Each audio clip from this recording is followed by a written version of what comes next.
Nice. I have this here for just timing purposes. Okay. Change some stuff up with the Okay. I think we are starting 1 minute after the 5-minute buffer that I gave us. So is everyone comfortable? Yes. Ready, Peter? Yes. Okay, so let's go. Hello and welcome. Welcome, Noe Valley, to Noe Valley. I'm Carrie Barnes, president of the Noe Valley Democratic Club. Pleased to see so many of you here this evening. Welcome to the D8 debate, which will be followed by a housing conversation in the next hour. To my right is board supervisor incumbent Rafael Mandelman.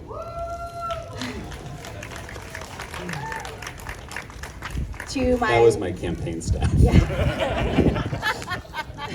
Paid. To my left is Kate Stoia, candidate Kate Stoia,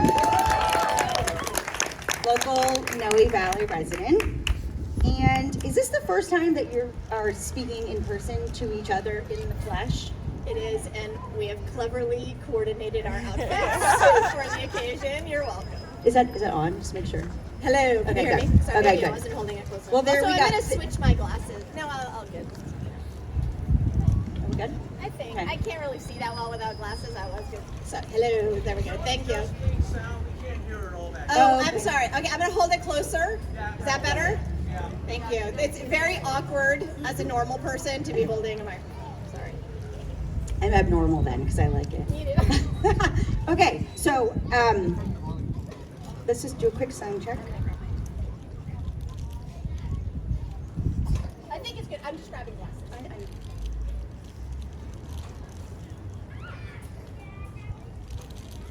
Let the wind die down. Well,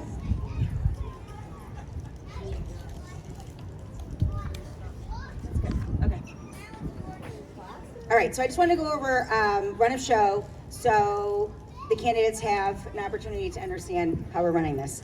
I'm going to invite each of you to make your case for 3 minutes, and then I will ask 5 prepared questions. The 5 prepared questions approximately will take 30 minutes, during which each of you will be given 2 to 3 minutes to answer the same question. During that allotted time, you could rebut, you could answer. We're not going to be like totally crazy strict. The idea is that we're moving through, so we allow time for audience questions at the end. Now, that's where you come in, the audience. If you want to ask community questions, there are index cards at the front table with Colin, with red pens. You can fill them out. Yep, Colin's in the back. And then Rohit will be, who's in the front, will be coming around and picking them up in about 20 minutes or so. So if you want to ask a question, please fill it out.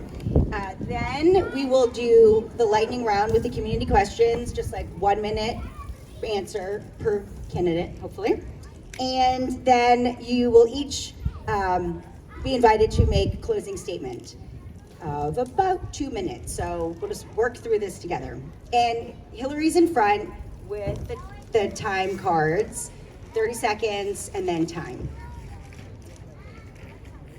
A reminder that we adhered each of our meetings to the California Democratic Party's Code of Conduct. Just super quick, I think we probably need it for the second hour, but I'm gonna say it for the first hour, which is that we adhere to providing a welcoming, respectful, friendly, safe, I think the word's inclusive, and safe environment. Very windy up here. So I wanted to do a coin toss to determine who goes first or who has the last word, and I just realized I don't have a coin. So if you have a coin, come forward. Like a rock, paper, scissors. Yeah, like a rock, paper, scissors. Does anyone have a coin? All right, there we go. Thanks. Oh, very nice. It looks like a Susan B. Anthony. Okay. I'm going to flip it, and then do you want to call what you want? Okay. Okay, heads. So, do you want to go first or have the last word? I literally do not care at all. It sounds like you want to have maybe the last word. Okay, great. All right, let's go. That means you're up. That means I'm up. Okay. Well, I'm Rafael Mandelman, and for the last 4 years, I have had the joy and honor and privilege to be your representative in City Hall. And I and my staff work really hard every single day to help folks out when government is not coming through for them, when they have a question or when something is broken or something doesn't make sense. And that is one of the joys of the job. Another of the things that I really think is a privilege is being able to help all the folks who are working in the community to make their neighborhood better, to make the city better. And I think about people like Leslie Crawford, who's out there somewhere, you know, organizing and programming the town square, and helping Deb Neiman with programming here in the town square, or other needs along 24th Street. And that is a joy. And then I don't know if it's exactly a joy, but being able to grapple with some of the big, hard challenges that San Francisco faces right now. And you know, I think top of mind for me are homelessness, mental health and addiction, public safety, housing, and transportation. I probably have 2 minutes to go through each of those. All right, so, you know, on homelessness, I believe strongly and have always believed that we need to try to move as many folks from the street into housing as we possibly can, which is why I supported Proposition C back in 2018. But I also believe that the crisis that we see on our streets every day is a function of San Francisco not having enough shelter to have folks move off the street tonight, not in 5 or 10 years when we have a housing unit for them, which is why I drafted a Place for All, our ordinance that made it city policy that we have shelter for everyone. Now, we've declared that as policy. The project now is how to implement that, but we will be receiving a report from the Department of Homelessness and Supportive Housing at the end of this year about how to implement that. I think encampments are unsafe for the folks who are living in them, and I think they're bad for the city overall, and I think it needs to be a top priority for our city to figure out how to compassionately end encampments in San Francisco in a short time frame. On addiction and mental health, I've been the board's leading advocate around conservatorship and around expanding our use of conservatorship, but I've also been one of our leading advocates around having the places for people who are being conserved to be. Since the closure of the mental hospital 60 years ago, we have lacked those placements, and we continue to send half the folks who we conserve in San Francisco out of county to other places because that's where the facilities are. We don't have access to the facilities we need. On housing, I have tried to make it harder to develop large monster homes and easier to develop small apartment buildings throughout San Francisco, and I have passed legislation on monster homes and getting ever closer to legislation on I've passed legislation, getting closer to legislation the mayor can sign on small and medium-sized apartment buildings. On safety, I have been one of the backstops against further reductions in the police department. I am a reformer, not a defunder, and I think that as time passes, I become more and more convinced that that's the right answer, and we'll talk more about other things as we go forward. That was good. Kate, you're up. Thank you. Okay, my name is Kate Stoia. I am a 30-year District 8 resident. The last 10 years here in Noe, but I've lived all over the district, in the Castro, in Glen Park, all over the place. I got into this race because, although I voted for Supervisor Mandelman because he came to my door and asked me what my priorities were, and 4 years ago I said my main priority, as I think many people's main priority, was getting a handle on the homelessness problem, and I said that, and he was like, yep, same, me too. And then 4 years cut to 4 years later, I find that District 8 is more expensive, it's dirtier, we have actually increased our homeless population in San Francisco, and it feels increasingly to me and to many people in the city like city government is working against them and not for them. I feel like we've had an increase in property crime. I'm sure that's something that we're going to start talking about tonight. My house is worth way too much money. My kids cannot afford to live here. Our public schools are struggling. And I don't feel well represented by this supervisor who tells me all the time in public forums like this that he's doing all he can. But when I reached out for help with a city problem during the pandemic, I got no response from his office. And then one other time when I reached out for help, I got a very kind of like, hey, sorry, that sounds really tough. So I'm not seeing great movement forward. And in fact, on housing, District 8 is the third from the bottom in production of housing. So I know that we're going to get into housing and homelessness. My view is housing production is the way forward on homelessness. We'll talk more at length about this, I think, during the substantive part of tonight, but this supervisor votes against housing all the time.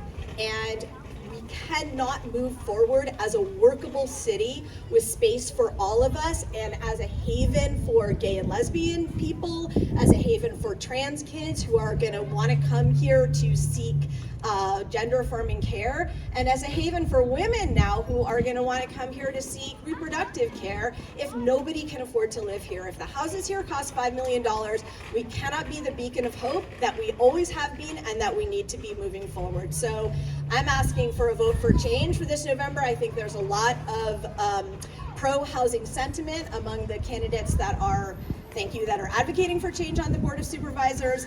And I would just say, there was just a poll recently came out that showed that there was only a 12% approval rating among San Franciscans, and that 65% of San Franciscans have thought of leaving the city because things are not working here. In my opinion, the supervisor's been a big part of that problem, and I got in the race to try to change that. Thank you.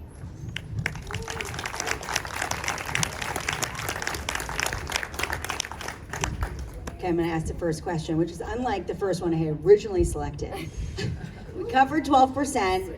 Not so confident people are feeling about the Board of Supervisors. You represent them right now here. And I'm not doing that. And general dissatisfaction, right? So about the housing thing, we might as well just jump right in. It does seem to be in San Francisco a demand-induced scarcity model where there are that's right, economics. Too few homes, right? People's willingness to pay increases, demand increases, and not enough affordable housing. So I would like to know if you believe that Noe Valley could benefit from more housing. Yes, but I get more time than that, right? Yes.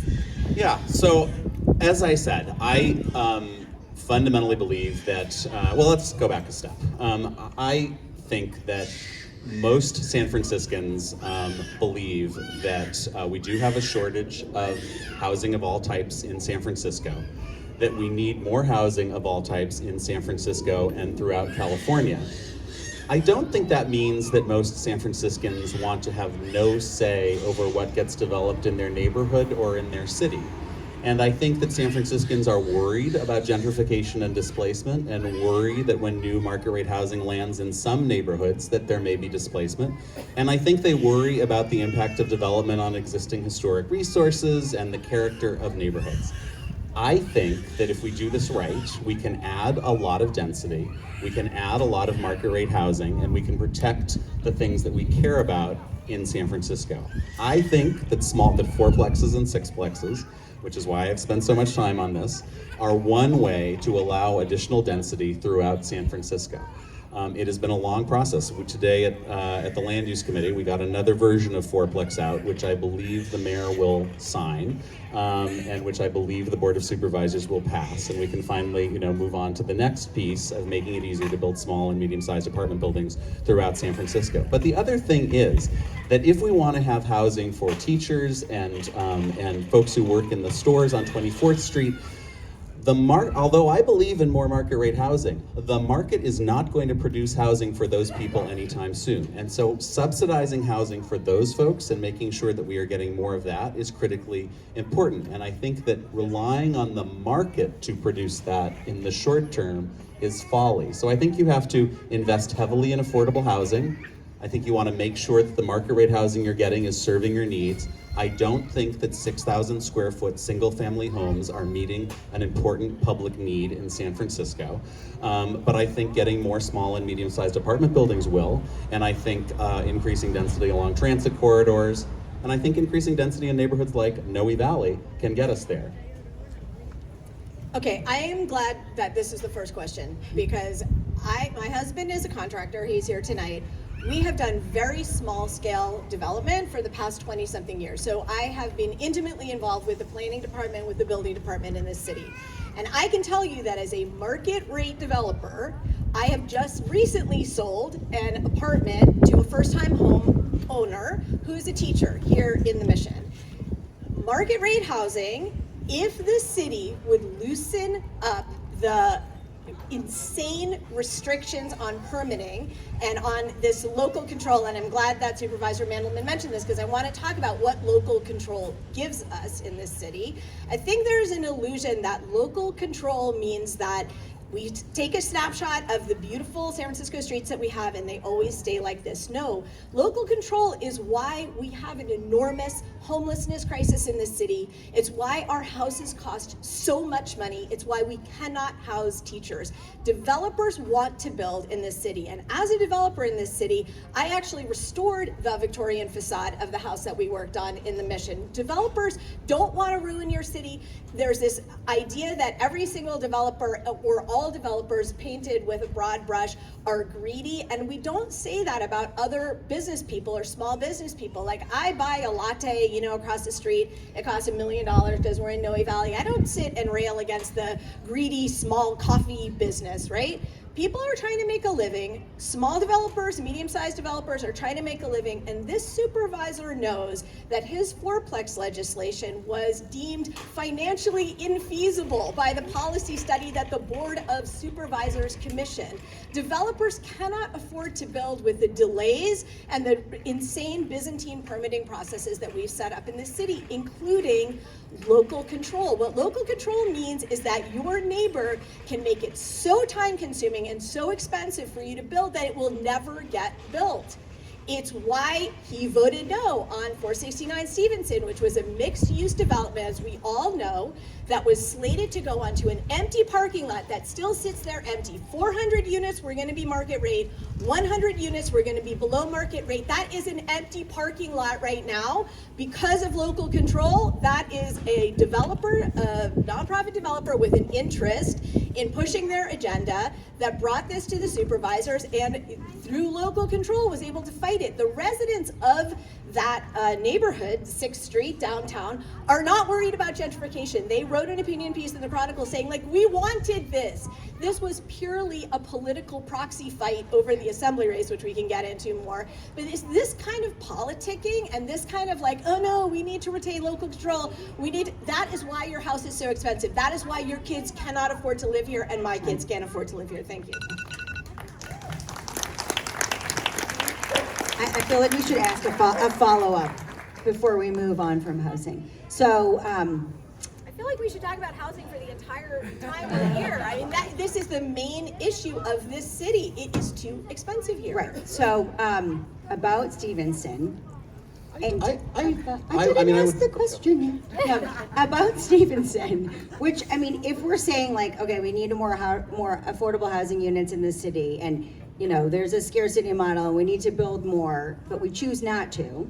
And then, we need fourplex legislation, let's do it. But yet the mayor vetoes it, it's not politically feasible, even it might be cost effective. I feel like you'd be the first one to say, is there political will, Carrie, to make this happen? So I ask you, if we need more housing, but we're pushing legislation that's not gonna pass, then what say you? I mean, I think a super polarized debate between these two camps, the people who don't believe in markets and the people who believe that developers have been wronged and that we need to clear out all impediments to development, doesn't really help us. I think that there are middle path solutions, and today we got all 3 members of the Land Use Committee to vote for a piece of fourplex legislation that the mayor has indicated she can sign. That's the space I try to inhabit, to try to bring people together from these wildly polarized sides. Admittedly, in San Francisco, we're wildly polarized, all on the far left of the spectrum. But anyway, trying to find a space for us to talk to each other and move things forward. Because 469 Stevenson has come up, I have to address it. But I have been interested that 469 Stevenson has become such a focus of attention. I think it stands for something bigger than 469 Stevenson. 469 Stevenson, 500 units, is not nothing. But those units being added to our housing supply in San Francisco would have no appreciable impact on price. The other thing to keep in mind about that development is that developer has other entitled projects that they have not moved forward. So the fact that the Board of Supervisors is taking maybe 8 months to a year to have that developer work with the planning department on some improvements to the EIR and possibly have some more conversations with the largely Filipino families in the immediate neighborhood who I think are a little bit more concerned about the project than my opponent indicates. The fact that there's that additional time before it comes back to the board, I don't think is a terrible thing. Yeah. So, yeah. Okay, yeah, I would love to talk about 469 Stevenson because Supervisor Mandelman knows why it's a big deal. That vote on that particular housing issue, first of all, 500 units is better than a parking lot, which is 0 units. Building those units is going to put people to work, right? There's going to be people working on those. So it's not just the end result, which is the units, it's the jobs along the way. It's the economy along the way. It's the fact that downtown is dead and filled with unhoused people who are scary. You cannot walk in downtown right now, right? This city is actually failing. And 469 Stevenson was a proxy political fight over the assembly race, which was going on. This supervisor supported Campos and didn't support Haney. And the 8 supervisors who voted no on 469 Stevenson do not care at all about the environmental impact review that they've asked for. They wanted to send a message and not give Haney a win at a time when he was running for the assembly. That does not serve me as a resident of District 8. That does not serve this city, and it is indicative of what this supervisor has been up to on the board, which is amassing political power, making political connections, and not actually doing things which help this district or help the city at large. Except that narrative is completely untrue. Because whether I was right or wrong on 469 Stevenson, it had nothing to do with my relationship with either David Campos or Matt Haney. It was my own bad decision, if that's what it was, based on my understanding of the adequacy of the EIR and the relative benefits of the project. I have voted for tens of thousands of housing units that have gone through the Board of Supervisors. This was one project. I have not voted to kill it. I voted to send the environmental impact report back to the planning department to do some more work on it, and I fully believe that that project will be coming back to us. That project would not be under construction now because nothing is starting construction right now for reasons that have nothing to do with city approval processes. There is not financing for projects. The development costs are too high. There are all sorts of reasons why projects are not moving forward in 2022 that have nothing to do with whether I voted to delay by perhaps 8 months to a year the approval of a project that may not get built even after approval for another 5 or 10 years. Okay, wait, I just want to, let me just add one. Wrap up this. We are going to wrap up. I just want to say my final thing on that, which is it is not helped by your no vote. And whether or not a developer can put together financing when they know that someone who is going to support and empower NIMBYs to come and fight housing at every turn, it actually makes it much harder to move anything forward in this city. Okay. I do feel like I need to throw an olive branch to my right, though. Because I think people make mistakes. We don't want to make the same ones twice. But I think it's admirable when people admit they make a mistake, especially men. I'm not sure it was a mistake. I don't think anybody's saying he made a mistake, including him. I think you said that, actually. He literally just said he didn't make a mistake. I'm sorry, Carrie. I would never want to disagree with you, but what I said was that if it was a mistake, it was not rooted in a political calculation about wanting to help David Campos in an assembly race. Okay, all right, we're gonna move on from this one topic because related to housing is homelessness. For every one family we house, I think 4 become homeless. Housing, okay, my understanding is that the Department of Homelessness has said for every family you house, 4 become unhoused. Yes, it's true. I mean, at least according to them. I think it might be 2 folks for everyone who goes in. I think it was a 1 to 4 ratio. All right, Jenny Friedenbach says 4. I'm going to defer to her. Point in time estimate, I'm pretty sure that was the ratio. Okay. Regardless, there isn't enough housing to take care of our homeless population. So I'd like to make a segue to Rafael to ask him what is, and I feel like I'm leading the witness here, but what is our most pressing problem in terms of public safety? And what do you think public safety and homelessness and people who are living on the streets and who are... There's two questions in And there, there Carrie. is a two- There's a it homelessness is. question and there's a It's public two safety in one. question. Okay. It's a 2-in-1. Yes. All right, we're doubling our time and we're going to talk about both. Yes. All right, so on safety, and then we can talk about homelessness.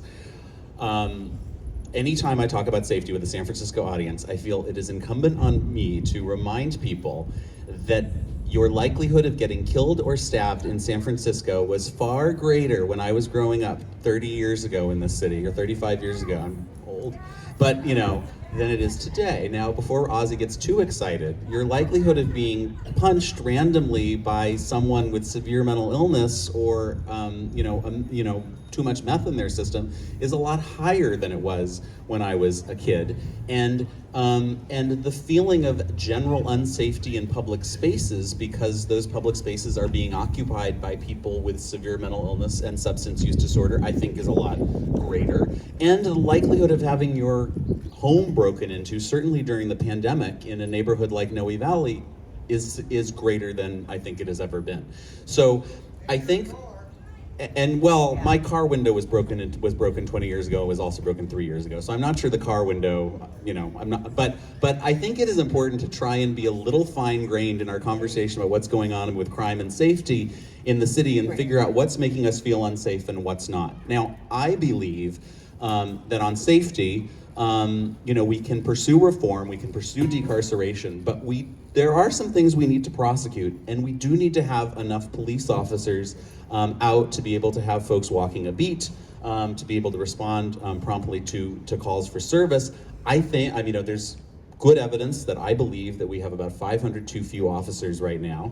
And I think one of the highest priorities for city government should be trying to hire and recruit more officers. We are not competitive in terms of salary and benefits with other jurisdictions around the Bay Area. We are losing 100 or more officers a year. The classes that are starting are graduating not 50 people, which is their capacity, but 15 or 20 people. And so we are not bringing in new officers to replace the ones who are leaving. I think that's a big problem. That's a thing I'm very focused on, a thing I've worked on some during the budget processes and will continue to work on.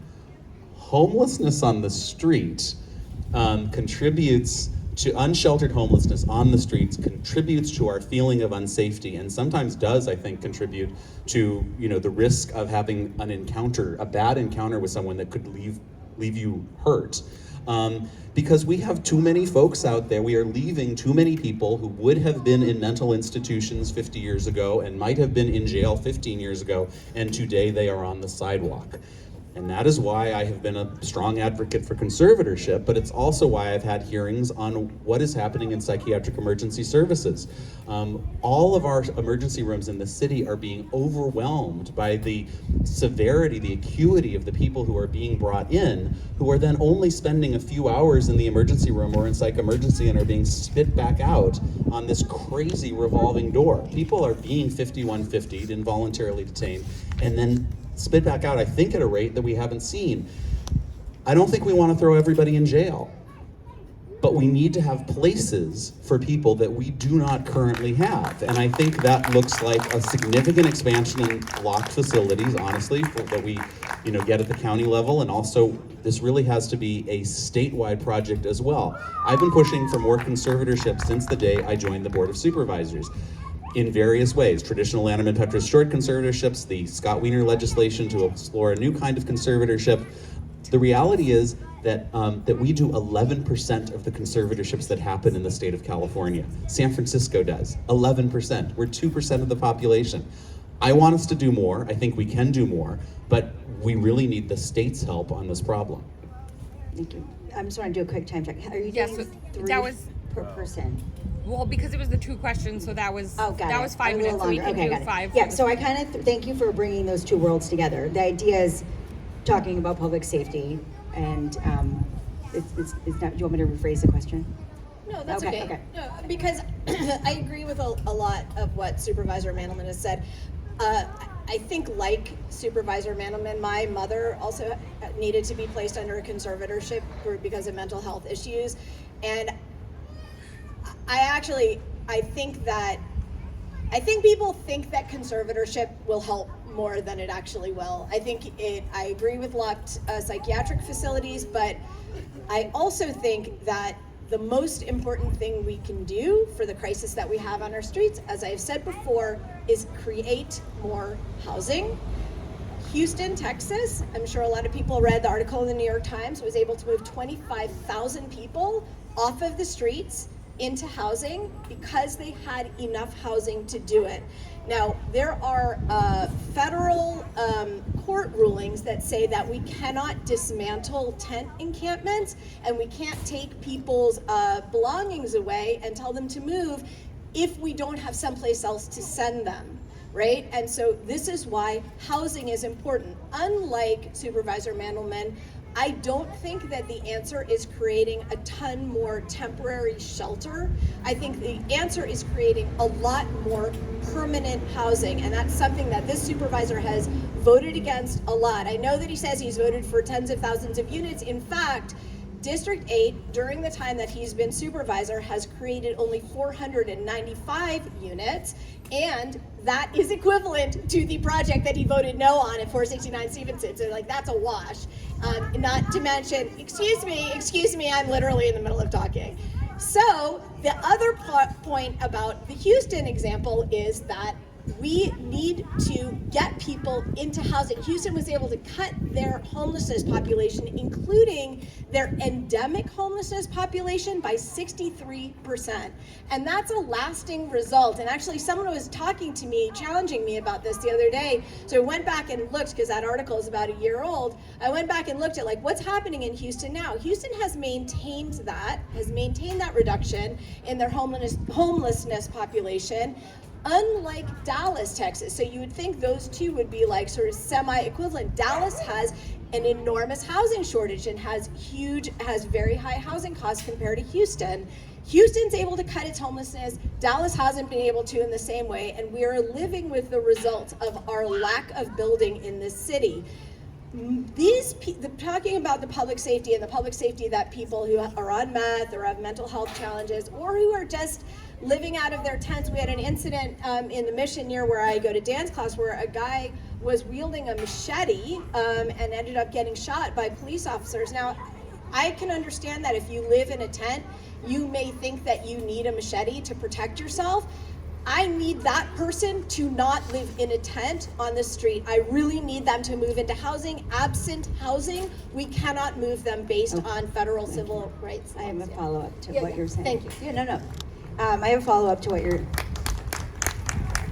to both of you. So we're talking about housing, we're talking about people who are living on the streets, who have underlying substance use disorders or mental health issues or economic dislocation. There's a host of issues. I wanted to ask Rafael about the San Francisco Recovers. I want to ask both of you, but you're a co-sponsor of San Francisco Recovers resolution, because that does seem to be getting at the root causes that I believe this person was trying to address. Yeah. All right, and I'm going to take a few seconds of my answer to circle back on the last question, because I think it is folly to believe that, and I believe we need more market rate housing. But market rate housing is not going to solve the problem of thousands of severely mentally ill and sick people with serious addictions out on the street. Jenny Friedenbach and I disagree about some important things. We disagree deeply.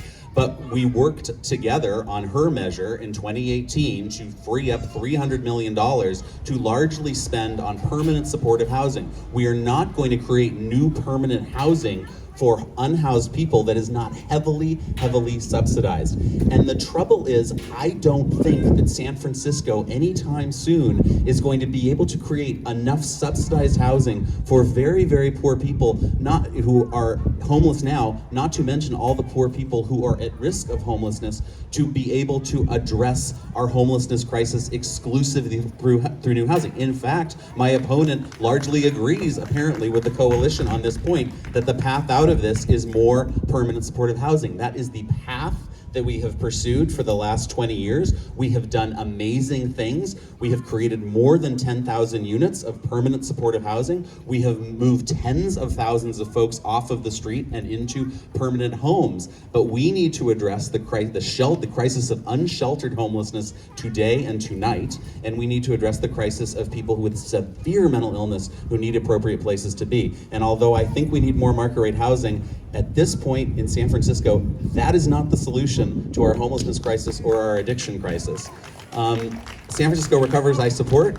It was brought forward by my colleague Matt Dorsey, who has lived experience of addiction and is singularly focused on making San Francisco a place where we make it easy to recover and harder to access substances. I have had 3 hearings on the city's policy of treatment on demand, which we established back in 1996 and have never made good on. My concern, I support San Francisco Recovers. There is a gap between the declarations that the people make or that the Board of Supervisors make. There is a lesson here for Place for All. There's a gap between declaring something and then actually executing and making it happen. And I think we desperately need to close that gap with regard to treatment so that we really can get people, especially folks who are criminal justice involved, going back to your question about safety, access to treatment. Right now, judges in the collaborative courts, and this is an issue that I've delved into, are unable to get treatment for people who are in the courts with severe mental illness and addiction. They sit in jail or they cycle out at the end, never having gotten the treatment that they needed. It's bad. Yeah, and I would agree. Oh, sorry.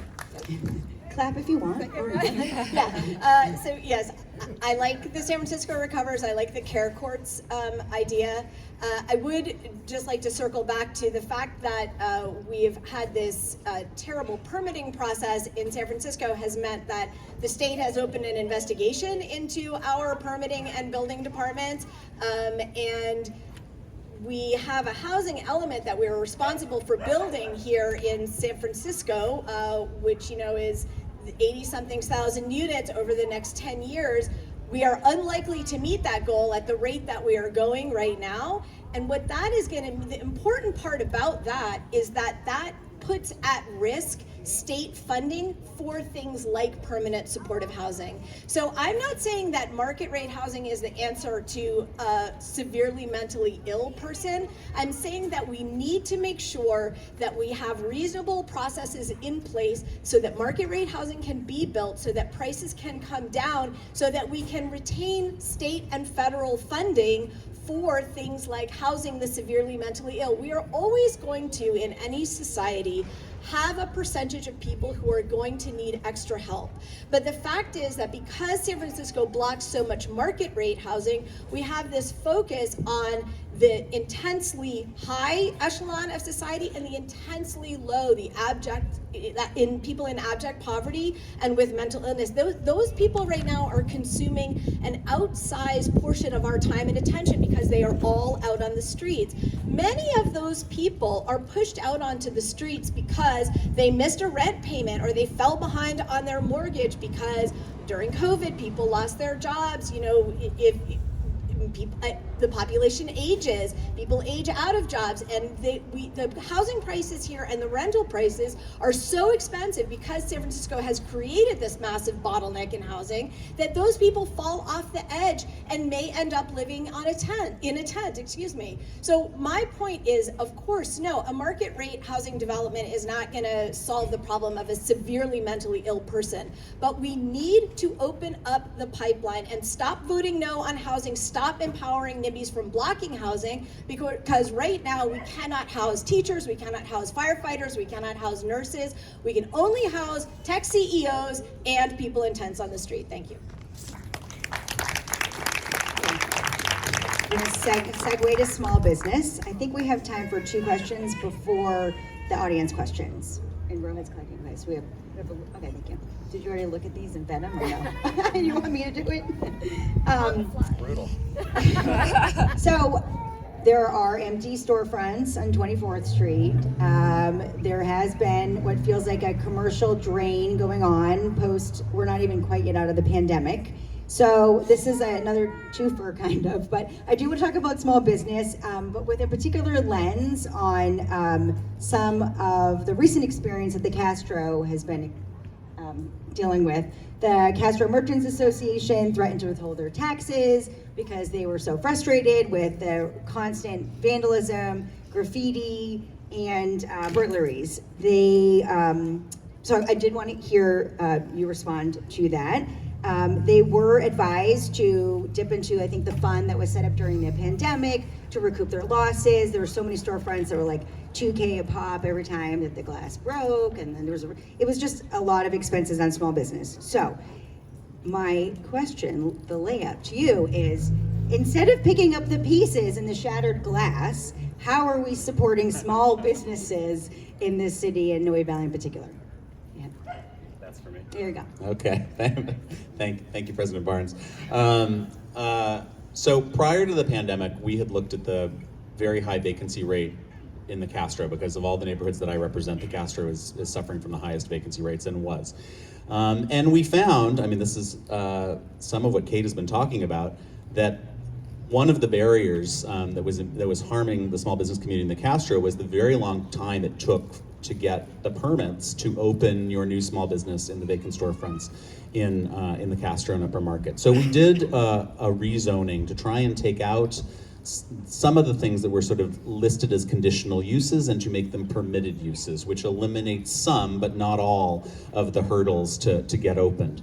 And we'll see, I mean, I think there's still plenty of vacancies in the Castro, so this clearly has not been the game changer that we would hope. But some of those provisions did work their way into Proposition H, which you may have remembered voting on, I think, in 2020, which citywide tried to open up more of these storefronts to an easier permitting process. I think that's one thing we can do. I think, to the point that the windows, the money for broken windows was something that I worked on, and is a very small Band-Aid that does not actually solve the problem. The problem, which the Castro merchants are sounding the alarm on and getting attention about, and which I asked the mayor about in our question time, is too many merchant corridors have the staff and owners of these small businesses dealing with these mental health crises coming in the door, and they're not equipped to do it, and it is too hard, and it pushes employees out. It makes employers give up, and so I think the critical, most important thing we need to do for a neighborhood like the Castro is to actually address this crisis of mental illness and addiction on the street, which is why I put so much time, energy, and effort into it. Okay. Yeah, I would just point out the obvious. It has not gotten better over the past 4 years, and in fact, I think we've seen a number of issues come up around small business, including the Castro merchants threatening to withhold taxes, including the shutdown of Canyon Market, which I think a lot of people read about because instead of helping fix the problem in Glen Park, DPH targeted the owner of the small business. Small business permitting in this city is way too complicated. The city should have an absolute open door policy to any young person or entrepreneur that wants to start a small business in our commercial areas. And I actually was looking at and talking to some people about the idea of innovating a little further and thinking about allowing the opening of retail businesses in residential garages, as they do in some countries around the world. I think one thing that helps with small business creation is lowering the cost of entry to small business creation.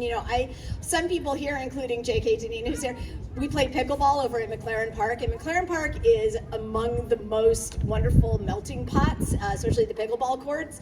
It gets people from all backgrounds, all races, all genders, all income levels. And one thing that I see there among the young people that play is like a real hopelessness about the future. It is so expensive and difficult to try to start a business here. Everybody has probably read about that poor local guy who tried to open the ice cream shop in the Mission, and $200,000 later, he still didn't have a permit from the city, and he couldn't open, and he had to close the doors before he even started. So I think we really need streamlining and a welcoming outstretched hand from the city of San Francisco towards anybody that wants to try their business idea and try to make this city great. Right now, we are losing young people. Young people can't afford to live here, and it is too expensive and scary to open a business here, and those things have not changed over the past 4 years and need to change. Thank you. So I'd like to transition to community questions, of which there are many. I'd like to also try to keep the answers more brief now for this section, but you guys were doing it correctly. But we're going to go shorter now, of like 1 minute response. So Hillary, pressure's on you for timekeeper. So first question. Rafael wants shelters and psychiatric care. Kate wants more housing units. 1, which can actually happen faster? 2, why can't we have both? Thank you. We can and we should. Cosign. Yeah, we can and we should. That's short. I feel like We're that's gonna like crush that person, like the urban myth of the SAT. They're like, why? Why not? And then the person got into Harvard. Okay. Nothing more. Nothing more? Yes, okay, we should. All right. No, All right. of course we Next can. one. Yeah. Why should D8 voters take a risk on an outsider? I'll ask you this one. Being right doesn't always equal being effective. What leads you to believe you'll be effective? Well, what leads me to believe I can be effective? I mean, I would put my heart into it. I would work hard every day. I don't have political debts to pay to anybody, that I would be able to stand up for what I think is right and for a common sense approach to things. I think most San Franciscans are very frustrated with the political fighting that goes on and with the political horse trading that goes on in the city. I think the polling that shows that only 12% of people think the Board of Supervisors is doing a good job is indicative of the fact that we need change. Supervisor Mandelman, what are your 3 biggest accomplishments? What have your 3 biggest accomplishments been on the Board of Supervisors, and how did these wins help us in Noe Valley? Well, I'm going to talk about some things that we haven't talked about. So one of the things that I am proud of, and this is, I think, is helping anyone who's worried about living in the future, on the earth in the future, or having your kids do so, is we ban natural gas in new construction. And thank you for the one person who's excited about that. But 40% of our greenhouse gas emissions in San Francisco come from buildings, and the legislation that I authored to do that, to ban that, helped set the stage for other jurisdictions in California, for the state, to move towards an all-electric future, which is important. Another piece of legislation that I'm very proud of is legislation that we worked on with Local 2 at the airport, to provide health care to the very poorest workers working at the airport, who were getting us through the pandemic but often didn't have insurance for themselves or their families. I think that's a big deal. Thank you. Kate, many residents are very skeptical of I think it's the ability of city leaders to solve major problems despite much rhetoric. How do you propose to establish confidence in the capacity of San Francisco government? I think one of the most important things we can do as leaders, or as people that would like to be representatives in the city, is really to be honest about what the problems are and what the solutions are going forward. I mean, I think we get a lot of talk around, we should do this, or we have these values or whatever, and then we get votes against housing, for example. And so, I am telling you what my priorities are. I would follow through on those priorities, and that's the best I can say about that. I think one of the reasons that San Franciscans really have lost faith in the Board of Supervisors is it just feels like they are not working for us. There are really a lack of common sense attitudes and solutions on the board, and I think we need more of them.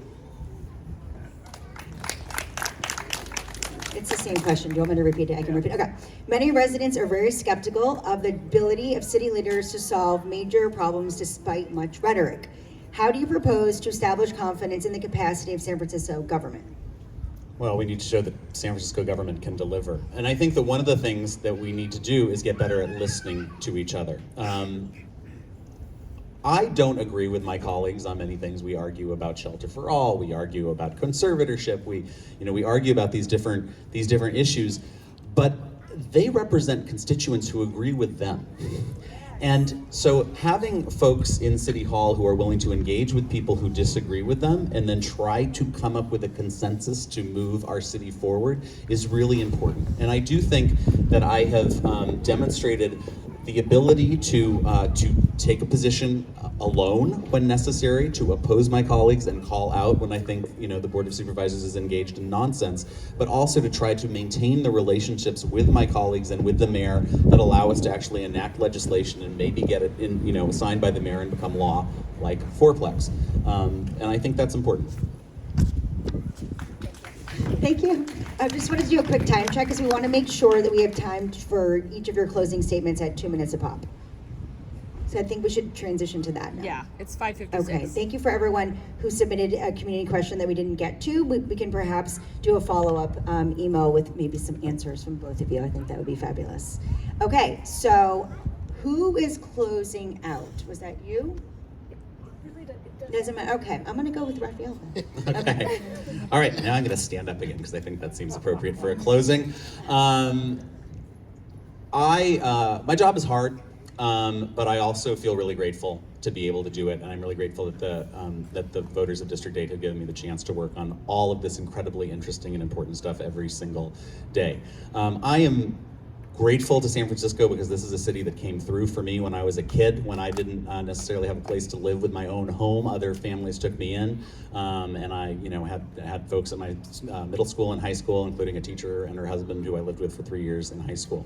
So that gives me a sense of gratitude and a desire to serve. But I think the reason I'm a good supervisor is the 20 years of being engaged in the city's politics and the problems. And, whether it was being president of the Noe Valley Democratic Club, long ago and far away, or serving on city commissions, the Board of Appeals, the Building Inspection Commission, running against Scott Wiener, learning from that experience, helping save City College with Bridget Davila and Thea Selby, trustees, and then running again and serving these last 4 years on the board. I think I am not the same person that I was 15 years ago. For those of you who are politically nerdy enough to follow the evolution of Rafael Mandelman, I don't know why you would do that, but I'm not exactly the same person who ran against Scott Wiener in 2010. I have learned and I have grown, and I think I'm a better representative for this district because I have evolved in some ways. And so I try, but because of that experience, I can also understand and appreciate the perspectives of people who disagree with me and who disagree with my constituents and center of gravity in District 8. And if we are going to move forward as a city, we have to find a way to make center of gravity in District 8 work with center of gravity in District 4 and center of gravity in District 5 and 2, and bring all these folks with our disparate views about safety and homelessness and autonomy and all of these things, markets, and try to find a consensus that can get the city actually making progress, because we all love San Francisco. Kate, Thank you. Yeah, last word in. Yes. Well, actually, for the beginning of my last word, I just would really like to thank Supervisor Mandelman for his service, and then also for being such a kind of kind political opponent. And he really set the tone in our first forum of courteousness, and I really appreciate it. As a first-time candidate, I appreciate it a lot. It's generous. So I want to say thank you.